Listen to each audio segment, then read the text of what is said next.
Now for the Cobra, Bhujangasana, you lie on your abdomen. Now in the Cobra, some of the common mistakes, the hands are forward of the shoulders, and sometimes even the forearms are on the floor.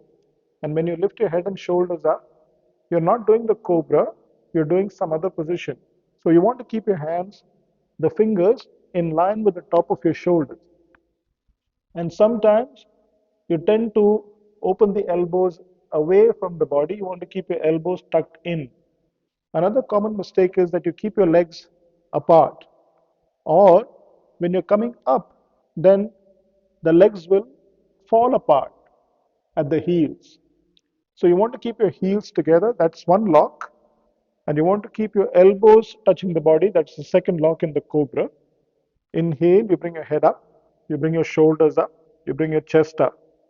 If you can do this much, this is giving you excellent benefits. If you're a little more flexible, maybe you can come up a little higher. And if you're really flexible, you can come up fully. But remember that your pelvic bone should remain on the mat. You should not lift your pelvis up. This will strain your back a lot.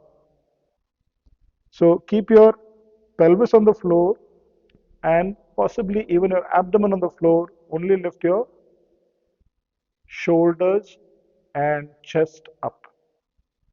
Come down.